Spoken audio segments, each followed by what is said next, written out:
A paz do Senhor, gente. Tudo bem com vocês? Glória a Deus, né? Glória a Deus por mais um dia que Deus nos concedeu, que Ele nos deu para poder cumprirmos, né? O propósito dEle, a vontade dEle aqui na Terra. Estamos dando início a esse grupo de estudo. Está mais reservado, né? Primeiro, para aquelas. É, a gente deixou esse grupo mais assim para os discípulos, né?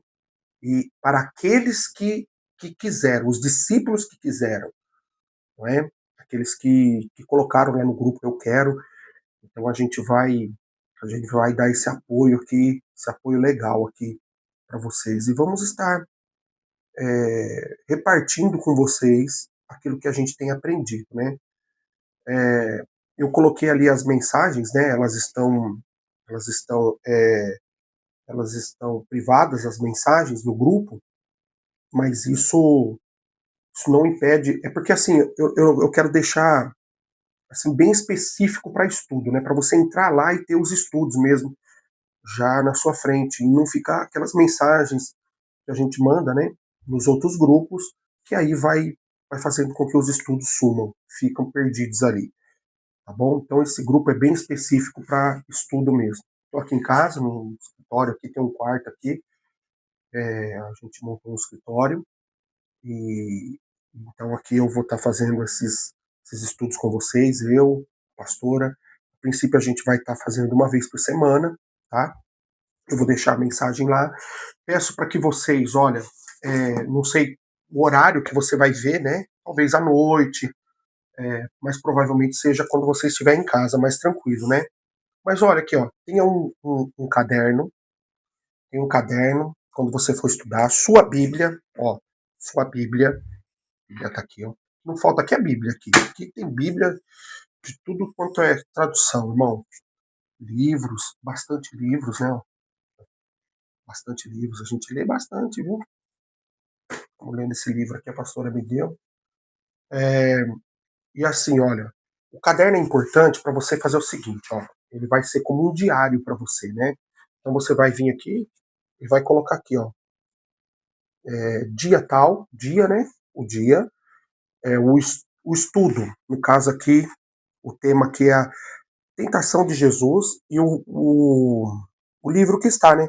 Mateus capítulo 4, do versículo 1 ao 11, tá bom? E aí você vai escrever, não o texto da Bíblia aqui, você não vai escrever o texto da Bíblia, você vai escrever aquilo que Deus falou com você, aquilo que você aprendeu na aula sobre o texto, tá bom? Aquilo que você aprendeu, você vai escrever aqui, aquilo que você entendeu. Pô, isso aqui é interessante, eu vou marcar aqui. Aí na outra folha você sempre pula, né? Pula aqui uma página, na outro estudo você também coloca, e assim você vai ter no seu diário de estudo, tá bom? Isso é muito importante para quem está estudando. E então nós vamos estar começando. Todo começo ele é difícil, tem falhas, e a gente vai aprimorando. Peço que vocês tenham paciência. A gente vai procurar colocar num horário legal, marcar um dia da semana, por exemplo, assim, vamos por toda quarta-feira, a gente vai colocar o estudo, tá bom? Então não vai ser todo dia. Então você tem aí quarta, quinta, sexta, sábado para você meditar nisso daí tudo, tá bom? E é bom que a gente vai caminhando na mesma linguagem. Então toda quarta-feira a gente vai colocar. Provavelmente eu vou colocar de manhã, tá bom? Bem cedo.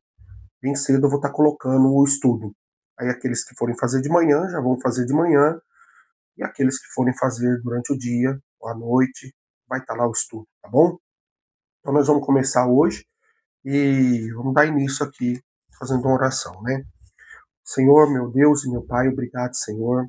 Obrigado pelas direções que o Senhor tem nos dado, obrigado pelas movimentações que o Senhor tem abrido diante de nós. Obrigado, Senhor, pelas pessoas que o Senhor chamou para esse estudo. Obrigado pela vida de cada um, Senhor. Obrigado pelo tempo que o Senhor nos deu. Obrigado pela condição que o Senhor tem nos dado de poder nos manter 100% na tua obra, 100% na tua vontade, Senhor. Quantos pastores queriam ter esse tempo e não têm?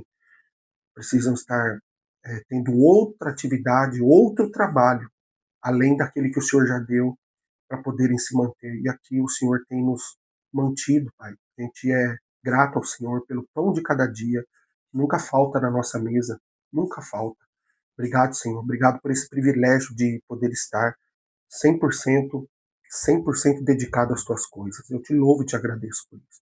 E te louvo e te agradeço pelas pessoas que têm acreditado naquilo que o Senhor tem colocado dentro de nós. Que a gente cresça, Senhor. Que a gente se pareça mais contigo, com Cristo, a cada dia. Que a gente seja verdadeiros discípulos do Senhor. Que essas palavras venham nos direcionar, venham nos guiar para um novo tempo, uma nova fase, um novo ciclo. Em nome de Jesus. Amém. Graças a Deus. Amém? Gente, esses dias, não essa madrugada aqui, a madrugada que passou, Deus me deu uma palavra e falou pra gente, é tempo da gente afiar as nossas ferramentas. E é interessante que o povo de Israel, eles precisaram ir afiar suas ferramentas com os filisteus, com os inimigos, porque em Israel não havia ferreiro, o homem que afiava, que construía as ferramentas, né? E isso é complicado, porque assim, ó, quando veio a guerra em Israel, quando os filisteus decidiram, os inimigos decidiram atacar Israel, somente Jonatas e Saul tinham espadas. O povo não tinha, porque os filisteus não iam construir espadas para o povo de Israel. Eles davam as ferramentas para arar a terra, para trabalhar na terra. E isso é perigoso, porque assim, ó, se a gente não se prepara para o dia difícil, para as perseguições, para aquilo que o inimigo ele vem e traz, ou para que a vida também traga, a gente, quando vem esses dias de luta, a gente não sabe o que fazer. Então, quem são os ferreiros? São aqueles que afiam as espadas, entendeu? Que constroem as espadas, afiam as espadas e dão ferramentas. Então, nesse caso, seria eu e a pastora. Então, a gente está aqui como ferreiros, né, da Igreja Mãe de Cristo, prontos a dar ferramentas a vocês e também afiar as que vocês já têm. Então, eu coloquei o texto aí, né, no grupo, e, e a gente vai meditar nesse texto, ó, que fala a respeito da tentação de Jesus. Claro que você já leu o texto, então eu não vou aqui gastar tempo lendo o texto de novo, mas eu quero focar assim no versículo 2 e 3, tá bom? O versículo 2 de Mateus capítulo 4, ele fala, o versículo 1 fala que Jesus foi levado ao deserto, né? E também no versículo 2 diz que ele jejua, ele faz um jejum, né, de 40 dias e 40 noites. E ali no versículo 3 diz que o tentador, Satanás, aparece questionando a filiação de Jesus, né? Se és filho de Deus. Então, irmãos, olha aqui, nós estamos dentro de um período, falando agora dos nossos dias, né? Nós estamos dentro de um período muito profético, mas muito profético mesmo, que não há como negar isso, não tem como a gente falar, não, eu não sou judeu, não tem nada a ver, não. Não é sobre ser judeu, não é sobre não ser, é um período profético, um período muito, mas muito mesmo, de alerta a todos os que creem no Senhor. Irmãos, a palavra de Deus fala sobre algumas festas, né, é, que os judeus eles celebram, que nós também algumas celebramos, tipo Páscoa. A gente celebra a Páscoa, né? É, a ceia é um ato de celebração, o culto de ceia, uma celebração. Jesus falou, quando vocês se reunirem, fazer isso em memória de mim, celebrem, né? Então, também é, a festa das cabanas é uma comemoração profética, como também eu tenho falado com vocês esses dias sobre o Rosh Hashanah, que é o fechamento e o início de um novo ciclo. A gente precisa tomar muito cuidado para não ferir algumas situações, para não trazer confusão, né? Para não trazer, melhor assim, colocando assim, para não trazer confusão sobre algumas coisas e as pessoas não entenderem perfeitamente o que estamos querendo dizer. Rosh Hashanah é uma coisa, Réveillon é outra coisa. Réveillon é uma festa universal, onde celebra a mudança do calendário, né? Termina-se um ano, 2025, dia 31 de dezembro, termina-se o ano de 2025, e dia 1º de janeiro começa-se um novo calendário de 2026. Lá a folhinha que você tem em casa é a celebração, que dá-se um feriado para comemorar, que trocou a folhinha, né? Ganhou outra folhinha, tá lá. Outra folhinha, começa-se, né? Começa-se um novo ano. É isso aí. Rosh Hashanah é outra coisa. Rosh Hashanah é o fechamento de um ciclo para Deus e o início de um ciclo para Deus. Então, Deus, ele tem a agenda dele. Ele tem a agenda dele. Então, não é eu que coloco Deus na minha agenda, para Deus fazer a minha vontade na hora que eu quero e do jeito que eu quero. Não, é eu que preciso conhecer a agenda de Deus. E no Salmo capítulo 90, no versículo 12, olha o que Moisés escreve. Não, mas não é Davi? Não, não. Esse salmo aqui foi Moisés que escreveu. Então tá escrito assim, ó. Salmo capítulo 90, versículo 12. Ele escreve assim, ó: ensina-nos a contar os nossos dias, para que alcancemos coração sábio. Então o homem, o ser humano que aprende a contar os seus dias, que aprende a discernir a movimentação de Deus, ele se torna sábio. Entendeu? Então, eu não posso caminhar de acordo com o mundo físico, ainda que o mundo físico ele organiza tudo, né? Ele organiza as questões físicas. Por exemplo, se você sai daqui para uma reunião, sai do Brasil para uma reunião na China, dia 10 de janeiro de 2026. Dia 10 de janeiro de 2026 no Brasil é dia 10 de janeiro de 2026 na China. Esse calendário ele veio para organizar. Ele veio para organizar, entendeu? As questões físicas na Terra. Mas Deus ele tem a agenda dele, ele tem o dia dele, ele tem a hora dele que não é o nosso. Isaías ele deixa bem claro, ele fala assim: os pensamentos do Senhor são mais altos do que os nossos, os caminhos do Senhor são mais altos do que os nossos. Então eu não posso querer colocar Deus no meu calendário, na minha agenda. Eu preciso entender qual é a vontade de Deus, o que o Senhor quer, para quando Ele quer, ok? Então, a gente olha para esse texto aqui de Mateus e a gente vê aqui Jesus fazendo um jejum de 40 dias e 40 noites. Esses dias aqui, ele tem um significado. Ele não está aqui à toa, esses 40, esse número 40 aqui. Esse número, ele fala sobre um tempo.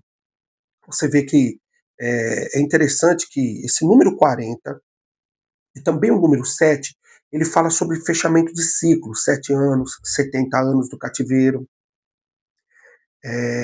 7 dias, né? Ele fala sobre isso, 40 anos no deserto, o povo procurando a terra prometida, 40 dias Jesus jejuando. Então tudo isso tem algo dentro disso que a gente precisa conhecer. Então, quando Jesus jejua esses 40 dias aqui, ó, os estudiosos da Torá, né, eles dizem que isso aqui, esses 40 aqui, foi o último mês de Elul, né, o último mês do calendário judaico inteiro, e os 10 primeiros dias do primeiro ciclo, entendeu? Do primeiro ano judaico. Então, enquanto no 10º dia do primeiro mês do primeiro ano, o judeu vai lá e faz um jejum, né, de Yom Kippur, né? Jesus ele jejua os 40, os 30 da reflexão e mais os 10 do perdão. Então ali Jesus ele cumpre o ciclo completo, irmãos. Completo, né? Ele faz o que nenhum homem poderia fazer. Então, aqui a gente vê que dentro desse lugar de, de separação que é o deserto, né? Dentro desse lugar de consagração que é o deserto, olha o versículo 3 quem apareceu lá. A Bíblia diz que o tentador aproximou-se de Jesus, questionando a paternidade, se és filho de Deus. Então, presta atenção, esses dias aqui, eles são dias da gente tomar cuidado, porque o portal espiritual está aberto. O portal espiritual está aberto. Se você pegar o livro de Jó e ler lá que certo dia em que havia uma prestação de contas, né? Em que os filhos de Deus estavam diante de Deus e apareceu quem lá? O diabo, questionando quem era Jó para com Deus. Quem estuda, os teólogos, eles dizem que aquele dia eram esses dias aqui. Perdão. Então, a gente tem que entender que há um portal aberto, irmãos. Há um portal aberto. E a gente precisa entender que tanto o tentador ele se aproxima, como também Deus está bem próximo de nós.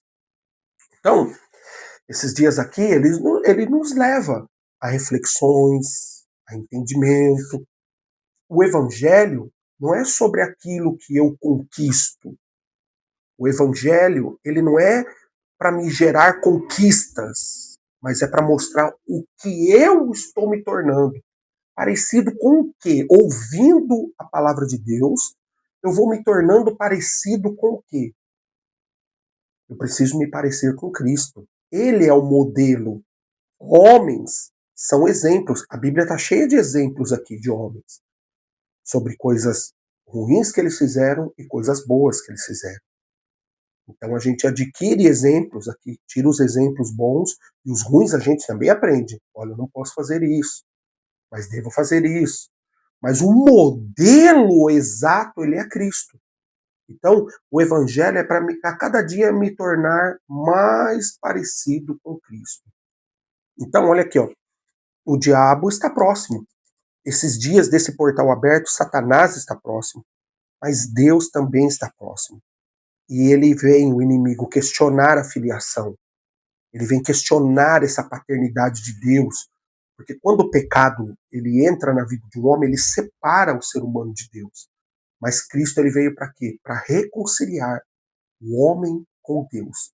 Então, da mesma forma que o tentador está próximo, Deus também está perto para te dar essa identidade de filho, para te colocar dentro da casa.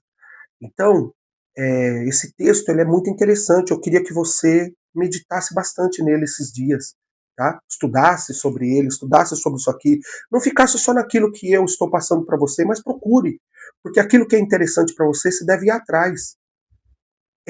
Isso é o meditar, é você ir atrás, querer saber mais, entender mais sobre o que nós estamos falando.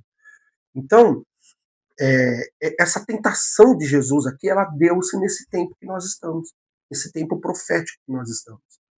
Então, que você tenha clareza sobre esses dias, que você tenha entendimento sobre aquilo que Deus está falando com você, sobre aquilo que Ele está revelando ao teu coração, entendeu? São dias de você afiar as suas ferramentas, estar ligado ao Senhor, meditando na palavra dele, orando, procurando ver aonde você pode melhorar como homem, como pai, como amigo. Não é procurando falhas nas outras pessoas, mas procurando em você, porque nós temos muitas, mas muitas coisas para melhorar. Procure em você onde você pode melhorar, aquilo que você pode fazer de melhor, para que você se pareça com Cristo. Não cobre dos outros nem aquilo que você ainda não está fazendo. Não cobre de ninguém aquilo que ainda você não faz. Não coloque uma cancela de pedágio sobre a vida das pessoas, porque nem Cristo fez isso com você. Ele não cobrou nada de você. Ele deu de graça aquilo que você tem hoje, né? Eu não estou falando de coisas, você hoje tem a salvação aí dentro de você, hoje você já tem uma medida de Cristo dentro de você e não foi cobrado nada, tá bom? Então que você possa meditar, medita aqui nessa palavra, tá bom? Medita nesse texto aqui, muito interessante, muito bom. São dias de você não procurar criar coisas, mas esperar no Senhor, tá bom? E daqui a pouco ele vai vir. Aqui, ó. E o texto encerra aqui, ó. Com isto o diabo deixou. Com isto deixou o diabo, e eis que vieram os anjos e o serviram. Eu acredito nisso, irmão. Que são dias de provações para sermos aprovados. Dias de prova para sermos aprovados. Fica ligado nisso, tá bom? Deus te abençoe. Pai, vamos orar aqui. Vamos fazer uma oração e entregarmos esse dia ao Senhor. Pai, no nome de Jesus, obrigado, Senhor, por esse momento que nós passamos, esses 25 minutos que estivemos juntos aqui. Louvado seja o teu nome, Senhor. Que essa palavra possa edificar todos que ouviram, possa fazer-nos crescer espiritualmente e que a gente possa aprender mais e mais ainda com o Senhor a cada dia. Te louvo e te agradeço por isso, em nome de Jesus. Que a sua casa seja uma casa de paz, que a sua família receba Jesus dentro do coração deles e que todos é, possam ter o pleno conhecimento de Cristo. Eu desejo isso em nome de Jesus. Amém. Graças a Deus. Ó, um beijo e fica com Deus, tá?